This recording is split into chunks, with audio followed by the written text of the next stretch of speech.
ফ্যাসিবাদের পতনের পর বাংলাদেশের 18 কোটি মানুষকে মুক্ত করে দিয়েছেন।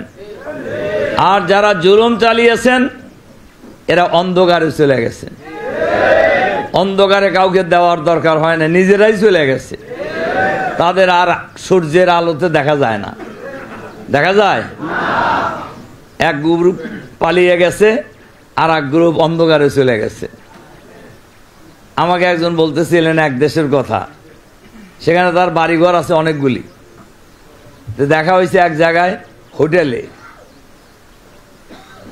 তো বললে, সে জিজ্ঞাসা করছে যে আপনি হোটেলে থাকেন কেন? কয় যে ওইটা যে আমার বাড়ি, এইটার জন্য লোকেরা জানে আর কি, বাংলাদেশের লোকেরা। আপনি আমার কথা কি বুঝতে পারছেন আপনারা? মানে তার যে বাড়ি আছে বিদেশে, এই বাড়ি যে তার, এইটা বাংলাদেশিরা জানে। এই জন্য বাংলাদেশের মানুষের ভয়ে তার নিজের বাড়িতে থাকে না, থাকে হোটেলে বিদেশে। এই জীবন, এই রাজনীতির 2 পয়সার দাম আছে? হ্যাঁ, এই চুরি চামারির 2 পয়সার দাম আছে? এই দুর্নীতি করে বিদেশে বাড়ি বানানোর 2 পয়সার কোনো মূল্য আছে? সময়ের ব্যবধানে যুগে যুগেই যারাই এই জুলুম করেছে তাদের পরিণতি এটাই হয়েছে, এর বাইরে কিছু হয় নাই। আল্লাহ তাআলা কোরআন শরীফে বলছেন, কাযালিকা জাআলনা ফি কুল্লি ক্বরিয়াতিন আকাবিরা মুজরিমিহা লিয়ামকুরু ফিহা ওমা ইয়ামকুরুনা ইল্লা বিআনফুসিহিম ওমা ইয়াশউরুন।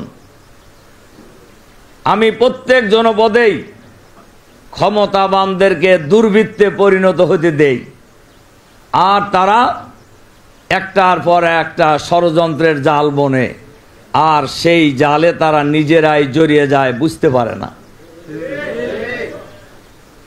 দেখেন, আমি খুব মিলিয়ে দেখছি যে ট্রাইব্যুনালে আমাদের নেতাদেরকে অন্যায়ভাবে, ষড়যন্ত্রমূলকভাবে ইসলাম নির্মূলের উদ্দেশ্যে মিথ্যা মামলা দায়ের করে সাজানো সাক্ষী, প্রহসনের সাক্ষী এবং বিচারের রায় অন্য জায়গায় থেকে লিখে নিয়ে এসে আমাদের নেতৃবৃন্দকে ফাঁসি দেওয়া হয়েছে। সেই ট্রাইব্যুনালে এখন যারা দিয়েছেন তাদের বিচার শুরু হয়ে গেছে। আজকের এই সম্মেলনে আমরা অন্তর্বর্তীকালীন সরকারের কাছে আহ্বান জানাতে চাই, যারাই এই ষড়যন্ত্রের সাথে জড়িত, যারা এই ফ্যাসিবাদের সাথে জড়িত, তারা বাংলাদেশে থাকুক আর বিদেশে থাকুক, যেখানেই থাকুক না কেন, তাদেরকে গ্রেপ্তার করে ট্রাইব্যুনালে বিচারের মুখোমুখি করতে হবে। শুধু তাই নয়, এখনো যারা সরকারের ভিতরে বাইরে ফ্যাসিবাদের দোসর আছেন তাদেরকেও চিহ্নিত করতে হবে এবং গ্রেপ্তার করে বিচারের আওতায় তাদেরকে নিয়ে আসতে হবে। এটা বাংলাদেশের শুধু জামাতের লোকদের দাবি না, এ দাবি বাংলাদেশের এখন 18 কোটি মানুষের দাবি। যারা আয়নাঘর তৈরি করে খুন এবং গুমের রাজনীতির নামে বাংলাদেশের মানুষের উপর জুলুম নির্যাতন চালিয়েছেন, এর সাথেও যারা জড়িত এদেরকেও চিহ্নিত করতে হবে এবং এদেরকে বিচারের মুখোমুখি করতে হবে। যারা এই বাংলাদেশে গণহত্যা পরিচালনা করেছেন, ছাত্র জনতার অধিকার আদায়ের আন্দোলনকে স্তব্ধ করে দেওয়ার জন্য বাংলাদেশের মানুষের সকল দল মত, শ্রেণী পেশা, ধর্ম বর্ণ সকল শ্রেণীর মানুষের এখন গণদাবি, এই গণহত্যাকারীদেরকে বিচারের মুখোমুখি করতে হবে। আপনারা দেখবেন আসলে জুলুমটা কিরকম চালাইছে, এইটা আসলে ভাষায় বর্ণনা করা বাংলাদেশের মানুষ আসলে ভুলে যায়। আপনারা 5ই আগস্টের আগের সিনারিটা একটু চিন্তা করেন। শুধু আমরা নয়, শুধু জামাত শিবির নয়, শুধু বিরোধী দল নয়, বাংলাদেশের কোন মানুষ নিরাপদে তাদের বাড়ি ঘরে থাকতে পারে নাই, ব্যবসা বাণিজ্য করতে পারে নাই, চলাফেরা করতে পারে নাই, ঘুমাইতে পারে নাই। সরকারের অন্যায়, অত্যাচার, জুলুম, নির্যাতনের বিরুদ্ধে যারাই কথা বলেছেন তাদেরই টুটি চেপে ধরা হয়েছে।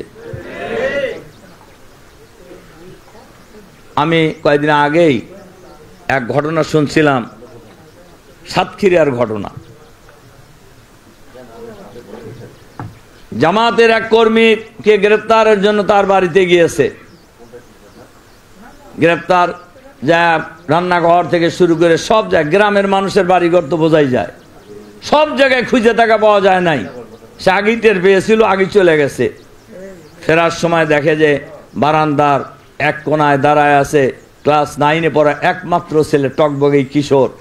তাকে ধরে নিয়ে এসে বাড়ির পাশেই রাস্তার উপর গুলি করে ফেলে রেখে চলে আসছে। এই রকম জুলুম চালিয়েছে যারা, এদের কোনো ক্ষমা নাই, এদের কোনো ক্ষমা নাই। এই দেশের মানুষেরা যেখানেই থাকুক তাদেরকে খুঁজে বের করে গ্রেপ্তার করে বিচারের মুখোমুখি করবে। আমরা সরকারের কাছে আহ্বান জানাবো, এই জাতীয় ক্রিমিনাল যারা সমাজে আছে, সেটা দলীয় হোক আর দলের নামে অফিসের ব্যানারে দলীয় ক্যাডার বাহিনী যারা ছিল, হেলমেট বাহিনী যারা ছিল, এদেরকে চিহ্নিত করে এদেরকে গ্রেপ্তার করে বিচারের মুখোমুখি করতে হবে। সম্মানিত দায়িত্বশীল ভাই সব, ভোটার তালিকা হচ্ছে, আপনারা জানেন। আমরা আগেও বলেছি, আওয়ামী লীগের আমলে 2 কোটি ভুয়া ভোটার বানানো হয়েছে। আমরা নির্বাচন কমিশনারের কাছে বলতে চাই, এই 2 কোটি ভুয়া ভোটার আপনারা কি করবেন তা বলতে হবে জাতিকে। তার কারণ যে নির্বাচন কমিশন গঠন করা হয়েছে এটা কোনো দলীয় নির্বাচন কমিশন নয়। হাজার হাজার মানুষের রক্তের বিনিময়ে অর্জিত যে ফ্যাসিবাদ মুক্ত বাংলাদেশ, সেই বাংলাদেশের নির্বাচন কমিশন। কাজে আওয়ামী লীগের ভোটার তালিকা অনুযায়ী সামনের ভোট নির্বাচন করার কোনো সুযোগ নাই। ফ্রেশ ভোটার তালিকা করতে হবে। এ ব্যাপারে জাতি ঐক্যবদ্ধ। গোজামিলের ভোটার তালিকা এই দেশের মানুষ মানবে না। আপনারা মানবেন? এই দেশের কোন, আমি বহু জায়গায় কথা বলছি, সবাই বলছে যে না আমরা এই গোজামিলের ভোটার তালিকা মানি না।